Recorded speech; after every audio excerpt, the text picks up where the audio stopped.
നമ്മളെല്ലാവരും social media ഉപയോഗിക്കുന്നവരാണല്ലേ.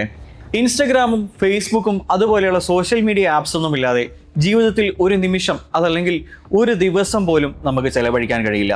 പക്ഷേ social മീഡിയയിലൂടെ നമ്മൾ ചെയ്യുന്ന എല്ലാ ആക്ടിവിറ്റീസും ഒരുപോലെ നമ്മൾ ശ്രദ്ധിക്കേണ്ട സാധനങ്ങളാണ്. നമ്മൾ ചെയ്യുന്ന എല്ലാ ആക്ടിവിറ്റീസും ഒരേപോലെ നിരീക്ഷിക്കപ്പെടുന്നുണ്ട്, അതുപോലെ തന്നെ അപകടവുമാണ്. ഇത്തരത്തിൽ സോഷ്യൽ മീഡിയയിൽ ചെയ്യുന്ന ചെറിയ ഒരു തെറ്റ് ഒരു പക്ഷേ നിങ്ങളുടെ ജീവൻ എടുത്തേക്കാം എന്ന് പറയുന്നത് നിങ്ങൾ വിശ്വസിക്കുന്നുണ്ടോ? എനിക്ക് എൻ്റെ കുടുംബമാണ് വലുത്. ഈ തെറ്റായ ബന്ധം നമുക്കിവിടെ വെച്ച് അവസാനിപ്പിക്കാം.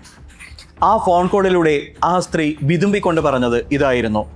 തൻ്റെ തെറ്റുകൾ സ്വയം തിരുത്തി മനസ്സിലാക്കി തൻ്റെ ഭർത്താവിനും അരുമ കുഞ്ഞിനുമൊപ്പം ബാക്കിയുള്ള ജീവിതം ശാന്തമായി ജീവിക്കാൻ, സ്വസ്ഥമായി ജീവിക്കാൻ അവൾ തീരുമാനിച്ചു.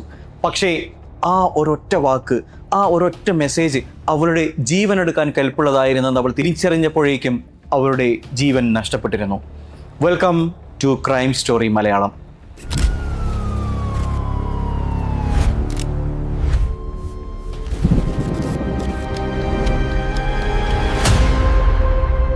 ഇന്ന് ഞാൻ നിങ്ങളോട് പറയാൻ പോകുന്നത് ഒരു നിമിഷത്തെ പ്രലോഭനം കൊണ്ട് ജീവിതം തെറ്റിപ്പോയ ഒരു സ്ത്രീയുടെയും അത് മുതലെടുത്ത കാമുകന്റെയും കഥയാണ്. ഒരു പക്ഷേ നമുക്കിടയിൽ ഇത്തരത്തിലുള്ള ആളുകൾ ഉണ്ടായേക്കാം. അതുകൊണ്ട് തന്നെ ഈ വീഡിയോ മുഴുവനായി കാണാൻ നിങ്ങൾ ശ്രദ്ധിക്കുക. ഈ മെസ്സേജ് ഇഷ്ടപ്പെടുകയാണെങ്കിൽ മാക്സിമം നിങ്ങൾ അറിയുന്ന ആളുകളിലേക്കും ഇത് ഷെയർ ചെയ്യാൻ ശ്രമിക്കുക. പ്രിയ, അവൾക്ക് 28 വയസ്സായിരുന്നു പ്രായം. ഭർത്താവ് സുരേഷ്, അദ്ദേഹം ഒരു പ്രൈവറ്റ് കമ്പനിയിലെ ജീവനക്കാരനായിരുന്നു. ഇവർ തമ്മിലുള്ള ഏറ്റവും വലിയ അന്തരം എന്ന് പറയുന്നത്, പ്രിയ എന്ന് പറയുന്ന സ്ത്രീ ഒരു കുടുംബസ്ഥയായിരുന്നു. എന്നാൽ ഭർത്താവട്ടെ ജോലി തിരക്ക് കാരണം തൻ്റെ ഭാര്യയെ ശ്രദ്ധിക്കാനോ കെയർ ചെയ്യാനോ തൻ്റെ ഭാര്യയുടെ കാര്യത്തിൽ യാതൊരുവിധ ശ്രദ്ധയും കൊടുക്കാൻ കഴിയാത്ത ഒരു ഭർത്താവുമായിരുന്നു. നമ്മുടെ വീടുകളിലെല്ലാം ഗൃഹസ്ഥരായ സ്ത്രീകളെ പോലെ തന്നെ വീട്ടിലെ പണികളെല്ലാം തീർന്നു കഴിഞ്ഞാൽ ഉടനെ തന്നെ ഇൻസ്റ്റഗ്രാമോ ഫേസ്ബുക്കോ പോലെയുള്ള സോഷ്യൽ മെസ്സേജിങ് ആപ്പുകളിലൂടെ സമയം ചെലവഴിക്കാനാണ് എല്ലാ സ്ത്രീകളും ഇഷ്ടപ്പെടുന്നത്. കാരണം അവരും പരിഗണന അർഹിക്കുന്നു, അവർക്കും സമയം ചെലവഴിക്കേണ്ടതുണ്ട്, അവരും സന്തോഷം കണ്ടെത്തേണ്ടതുണ്ട്. അങ്ങനെ സോഷ്യൽ മീഡിയയിലൂടെ പ്രിയ സമയം ചെലവഴിച്ചുകൊണ്ടിരിക്കുന്ന സമയത്താണ് രാഹുൽ എന്ന് പറയുന്ന യുവാവ് അവിചാരിതമായി ഇൻസ്റ്റഗ്രാമിലൂടെ പ്രിയയ്ക്ക് മെസ്സേജ് ചെയ്യുന്നത്. അതൊരു സാധാരണ മെസ്സേജ് മാത്രമായിരുന്നു. തുടക്കത്തിൽ അതുകൊണ്ട് തന്നെ പ്രിയ അതിനത്ര ശ്രദ്ധ കൊടുത്തിരുന്നില്ല. പക്ഷേ തുടരെ ഇയാൾ മെസ്സേജ് ചെയ്തുകൊണ്ടിരിക്കുന്ന സാഹചര്യത്തിൽ ഓട്ടോമാറ്റിക്കലി പ്രിയയുടെ മനസ്സ് മാറുകയാണ്. പ്രിയ അയാളുടെ ഇൻസ്റ്റഗ്രാം പേജ് ചെക്ക് ചെയ്യാൻ തുടങ്ങി. അയാളുടെ മനോഹരമായ ഫോട്ടോകൾക്കും അതേപോലെ തന്നെ പോസ്റ്റുകൾക്കും അവൾ അറിയാതെ തന്നെ അവളുടെ കൈകൾ ലൈക്ക് ചെയ്തു. മാത്രമല്ല, തൻ്റെ ഭർത്താവിൽ നിന്ന് കിട്ടാത്ത പരിഗണനയും സ്നേഹവുമൊക്കെ ഇയാളിൽ നിന്ന് കിട്ടുന്നുണ്ടോ എന്ന് പ്രിയയ്ക്ക് തോന്നി തുടങ്ങി. പതിയെ പ്രിയ ഇയാളോട് അടുക്കാൻ തുടങ്ങി. അങ്ങനെ രാഹുൽ എന്ന് പറയുന്ന ആ വലിയൊരു തെറ്റിലേക്ക് പ്രിയ വഴുതി വീഴുകയാണ്. ചാറ്റിങ് പിന്നീട് ഫോൺ വിളികളിലേക്ക് മാറുകയാണ്. തൻ്റെ ഭർത്താവ് ജോലിക്ക് പോയി കഴിഞ്ഞാൽ പ്രിയയും രാഹുലും കൂടെ മണിക്കൂറുകളോളം ഫോണിൽ സംസാരിക്കുകയാണ്. അൺലിമിറ്റഡ് ആയിട്ട് പറയാനുള്ള കാര്യങ്ങളും അവർക്ക് തമ്മിലുണ്ടായിരുന്നു. കാരണം ഭർത്താവായ സുരേഷിൽ നിന്നും അവൾക്ക് യാതൊരു പരിഗണനയും കിട്ടുന്നില്ല എന്നുള്ള ഉത്തമ ബോധം പ്രിയയ്ക്കുണ്ടായിരുന്നു എന്നുള്ളതാണ് ഈ പ്രശ്നത്തിൻ്റെ പ്രധാനപ്പെട്ട കാരണം. അതുകൊണ്ട് തന്നെ രാഹുൽ ഈ അവസരം വല്ലാതെ മുതലെടുത്തു. പിന്നീട് ഇത് പതിയെ സംസാരത്തിൽ നിന്ന് മാറി പരസ്പരം കാണാനുള്ള സാഹചര്യങ്ങളിലേക്ക് എത്തി.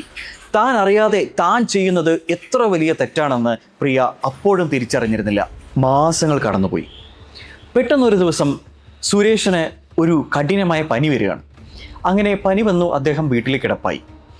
ഈ സാഹചര്യത്തിൽ അദ്ദേഹം തൻ്റെ ഭാര്യയെയും മകളെയും നോക്കി വളരെ സന്തോഷപൂർവ്വം അവിടെ ഇങ്ങനെ കിടക്കുകയാണ്. ആ സമയത്ത് പ്രിയ ഒന്നയാളെ നോക്കി. അയാൾ സന്തോഷപരമായിട്ട് ആ സാഹചര്യത്തിലും, അതായത് ശരീരം കൊണ്ട് വയ്യാത്ത സാഹചര്യത്തിൽ പോലും തൻ്റെ ഭാര്യയെയും മകളെയും നല്ലതുപോലെ സ്നേഹിക്കുന്നുണ്ട് എന്ന് പ്രിയയ്ക്ക് ആ നിമിഷം തോന്നുകയാണ്. താൻ ചെയ്യുന്നത് എത്ര വലിയ തെറ്റാണെന്ന് പ്രിയ തിരിച്ചറിഞ്ഞ നിമിഷമായിരുന്നു അത്. പക്ഷേ അത് തിരിച്ചറിഞ്ഞപ്പോഴേക്കും ഒരുപാട് വൈകിയിരുന്നു എന്നുള്ളതാണ് യാഥാർത്ഥ്യം. പ്രിയയ്ക്ക് ഇങ്ങനെ തോന്നാനുള്ള ഒരു പ്രധാനപ്പെട്ട കാരണം എന്ന് പറയുന്നത്, തൻ്റെ ഭാര്യയെയും കുഞ്ഞിനെയും ഒരു ചെറിയ കാര്യത്തിന് പോലും ബുദ്ധിമുട്ടിക്കാതെ ആ ശരീരം കൊണ്ട് തീരെ വയ്യാത്ത സാഹചര്യത്തിൽ പോലും അദ്ദേഹത്തിൻ്റെ കാര്യങ്ങൾ സ്വയം ചെയ്തു എന്നുള്ളതാണ്. ഉറങ്ങിക്കിടന്ന തൻ്റെ ഭർത്താവിനെയും കുഞ്ഞിനെയും നോക്കി അവൾ പൊട്ടിക്കരഞ്ഞു. അവൾ തിരിച്ചറിയാണ് താൻ ചെയ്യുന്ന തെറ്റിൻ്റെ ആഘാതം. അതുകൊണ്ട് തന്നെ മനസ്സിൽ അവളൊരു തീരുമാനം എടുക്കുകയാണ്, ഇനി ഈ തെറ്റ് ഒരിക്കലും തുടരാൻ പാടില്ല. അവൾ പെട്ടെന്ന് തന്നെ ഫോൺ എടുത്തു. എന്നിട്ട് രാഹുലിനെ വിളിച്ചു. രാഹുലിനോടായിട്ട് പറഞ്ഞു, നമ്മൾ ചെയ്യുന്നത് എത്ര വലിയ തെറ്റാണെന്ന് എനിക്ക് മനസ്സിലായി. അതുകൊണ്ട് തന്നെ ഈ ബന്ധം ഇനി തുടരാൻ കഴിയില്ല. എനിക്ക് എൻ്റെ ഭർത്താവാണ് വലുത്, എൻ്റെ കുഞ്ഞാണ് വലുത്, എൻ്റെ കുടുംബമാണ് വലുത്. അതുകൊണ്ട് മേലാൽ ഇനി എന്നെ കാണാനോ എന്നെ വിളിക്കാനോ ശ്രമിക്കരുത്. ഇനി ഇത് മുന്നോട്ട് കൊണ്ടുപോകാൻ എനിക്ക് സാധിക്കില്ല. അതുകൊണ്ട് തന്നെ ഈ തെറ്റായ ബന്ധം നമുക്ക് ഇവിടെ വെച്ച് അവസാനിപ്പിക്കാം. പക്ഷേ അക്ഷരാർത്ഥത്തിൽ ഇത് കേട്ട രാഹുൽ ഞെട്ടിപ്പോയി. പ്രിയയെ വെറും ഒരു കളിപ്പാവ മാത്രമായിട്ടായിരുന്നു രാഹുൽ ആ നിമിഷം വരെ കണ്ടിരുന്നത്. പ്രിയയുടെ ഇത്തരത്തിലുള്ള പെട്ടെന്നുള്ള പെരുമാറ്റം ഇയാളുടെ ഈഗോ പെട്ടെന്ന് പുറത്തു വരുന്ന രീതിയിലേക്ക് കാര്യങ്ങൾ കൂട്ടിക്കുഴച്ചു. ഇയാളുടെ ഈഗോ എല്ലാം മറയും തീർത്ത് പുറത്തു വരികയാണ്. ഇയാൾ അക്ഷരാർത്ഥത്തിൽ പ്രിയയെ ഭീഷണിപ്പെടുത്താൻ തുടങ്ങി. നീ എന്നെ വിട്ടുപോയാൽ നമ്മുടെ പ്രൈവറ്റ് ഫോട്ടോസും വീഡിയോസും എല്ലാം നിന്റെ ബന്ധുക്കൾക്കും അയൽവാസികൾക്കും നിന്റെ ഭർത്താവിനും ഞാൻ അയച്ചു കൊടുക്കും. നിങ്ങളുടെ ജീവിതം ഞാൻ നശിപ്പിക്കും. ഇത് കേട്ട പ്രിയ എന്ത് ചെയ്യണമെന്നറിയാതെ വളരെയധികം വിഷമിച്ചു. അതിനുശേഷം അവളുടെ ജീവിതം നരകതുല്യമായിരുന്നു. അവൾക്ക് ഉണ്ണാനോ ഉറങ്ങാനോ സമാധാനമായി തൻ്റെ ഭർത്താവിനോട് സംസാരിക്കാനോ തൻ്റെ കുഞ്ഞിനെ ലാളിക്കാനോ കഴിഞ്ഞില്ല. കാരണം ഇയാൾ എല്ലാ നിമിഷവും പ്രിയയെ ഭീഷണിപ്പെടുത്തി തുടങ്ങി. പണം ആവശ്യപ്പെട്ടുകൊണ്ടും തൻ്റെ ഇംഗിതത്തിന് വഴങ്ങിയില്ലെങ്കിൽ പ്രൈവറ്റ് ഫോട്ടോസും വീഡിയോസും മറ്റുള്ളവർക്ക് അയച്ചു കൊടുക്കുമെന്ന് പറഞ്ഞ് നിരന്തരം ഭീഷണി തുടർന്നുകൊണ്ടേയിരുന്നു. ഒടുവിൽ ഗത്യന്തരമില്ലാതെ പ്രിയ അയാളോട് കെഞ്ചുകയാണ്, പ്ലീസ് ദയവ് ചെയ്ത് എന്നെ വെറുതെ വിടണം. നിങ്ങൾ ആ ഫോട്ടോസ് ഒന്ന് ഡിലീറ്റ് ചെയ്ത് കളയണം. ഇനി എന്നെ ഭീഷണിപ്പെടുത്തി എന്നെ വിളിക്കരുത്. പക്ഷേ മറുഭാഗത്തു നിന്നുള്ള രാഹുലിൻ്റെ മറുപടി വളരെ വൈകൃതമായിരുന്നു. അയാൾ പറഞ്ഞു, ശരി, ആ ഫോട്ടോസും വീഡിയോസും ഞാൻ ഡിലീറ്റ് ചെയ്ത് കളയാം. പക്ഷേ നമ്മുടെ ആ പഴയ സ്ഥലത്തേക്ക് നാളെ വൈകുന്നേരം നീ വരണം. നിന്റെ മുന്നിൽ വെച്ച് തന്നെ ആ പഴയ ഫോട്ടോസും വീഡിയോസും ഞാൻ ഡിലീറ്റ് ചെയ്ത് കളയാം. അതോടെ നമുക്കിടയിലെ എല്ലാം തീരും. തൻ്റെ കുടുംബത്തിനെ രക്ഷിക്കാൻ ഗത്യന്തരമില്ലാതെ അവർ കാണാറുള്ള ആ പഴയ സ്ഥലത്തേക്ക് പോകാൻ തീരുമാനിച്ചു. രണ്ടും കൽപ്പിച്ചാണ് പ്രിയ അങ്ങോട്ട് പോയിട്ടുണ്ടായിരുന്നത്. പക്ഷേ പ്രിയയെ കണ്ടതോടുകൂടി അയാളുടെ മട്ടും ഭാവമൊക്കെ മാറുകയാണ്. പ്രിയയെ കണ്ടതോടുകൂടി വരൂ, ഫോട്ടോസും വീഡിയോസൊക്കെ നമുക്ക് ഡിലീറ്റ് ചെയ്യാം എന്നുള്ള രീതിയിൽ അയാൾ വിളിച്ചു. പക്ഷേ വീണ്ടും ശാരീരികമായിട്ട് അയാൾ പ്രിയയെ ഉപദ്രവിക്കാൻ തുടങ്ങി. പ്രിയ പല്ലും നഖവും കൊണ്ട് അയാളെ എതിർക്കാൻ തന്നെ തീരുമാനിച്ചു. അവർക്കിടയിൽ ആ നിമിഷം വലിയൊരു വഴക്കുണ്ടാവുകയാണ്. പ്രിയ മാക്സിമം അയാളെ എതിർക്കാൻ ശ്രമിക്കുന്നുണ്ട്. പക്ഷേ പ്രിയ ഒരു സ്ത്രീയാണ്, അയാൾ ഒരു പുരുഷനും. അതുകൊണ്ട് തന്നെ അയാളെ കുതറി മാറ്റി ഓടി രക്ഷപ്പെടാനുള്ള കഴിവ് പ്രിയയ്ക്കുണ്ടായിരുന്നില്ല. എന്നാലും ജീവനിൽ ഭയപ്പെട്ട പ്രിയ മാക്സിമം അയാളെ എതിർത്ത് നിൽക്കാൻ ശ്രമിച്ചു. പക്ഷേ എത്ര കുതിരി മാറാൻ ശ്രമിച്ചിട്ട് പോലും അയാൾ പ്രിയയെ വിടുന്നുണ്ടായിരുന്നില്ല. പ്രിയ മാക്സിമം ശക്തിയെടുത്ത് പുറയിലേക്ക് കുതിച്ചു മാറാൻ ശ്രമിച്ചു. പക്ഷേ അയാൾ പ്രിയയുടെ കഴുത്തിൽ ശക്തമായി അമർത്താൻ തുടങ്ങി. പ്രിയയുടെ കണ്ണടയുന്നതുവരെ, പ്രിയയുടെ ജീവൻ ശരീരത്തിൽ നിന്ന് പോകുന്നതുവരെ അയാളുടെ കൈ ശക്തമായി പ്രിയയുടെ കഴുത്തിൽ വെച്ച് ഞെരിക്കാൻ തുടങ്ങി. പ്രിയയുടെ ജീവനറ്റു എന്ന് മനസ്സിലാക്കിയാൽ ഉടനെ പിടുത്തം വിട്ടു. പിന്നീട് പ്രിയയെ മറ്റാരും കണ്ടെത്താതിരിക്കാൻ അയാൾ പ്രിയയുടെ മൃതദേഹം ഒളിപ്പിച്ചു. പിന്നീട് ഒന്നും അറിയാത്തതുപോലെ അവിടെ നിന്ന് രക്ഷപ്പെട്ടു. രാത്രി ഏറെ വൈകിയിട്ടും തൻ്റെ പ്രിയതമയെ കാണാതോടുകൂടി സുരേഷ് പോലീസ് സ്റ്റേഷനിൽ ചെന്ന് പ്രിയയെ കാണാനില്ല എന്ന് പറഞ്ഞ് പരാതി നൽകുകയാണ്. പോലീസ് ഉടനെ തന്നെ അന്വേഷണം ആരംഭിച്ചു. ലോക്കൽ പോലീസ് ആയതുകൊണ്ട് തന്നെ അവൻ്റെ സുഹൃത്തുക്കളെയും അതുപോലെ തന്നെ കുടുംബക്കാരെയും വിളിച്ച് ചോദ്യം ചെയ്യാൻ തുടങ്ങി. പക്ഷേ അവർക്ക് യാതൊരു തുമ്പും ലഭിച്ചില്ല. 2 ദിവസം കഴിഞ്ഞ് പ്രിയയുടെ മൃതദേഹം ഒളിപ്പിച്ച ആ കുറ്റിക്കാട്ടിന് സമീപത്തുള്ള ആളുകളാണ് അവിടെ നിന്നും ദുർഗന്ധം വമിക്കുന്നത് കണ്ട് അങ്ങോട്ടേക്ക് പോയി നോക്കുന്നത്. ആ സമയത്ത് അവർക്ക് അജ്ഞാതമായ ഒരു ശരീരം ലഭിക്കുന്നു. ഉടനെ തന്നെ പോലീസിൽ വിവരം അറിയിക്കുന്നു. പോലീസ് വന്ന് ഇത് കാണാതായ സുരേഷിന്റെ ഭാര്യയാണോ എന്ന് വെരിഫൈ ചെയ്യുന്നു.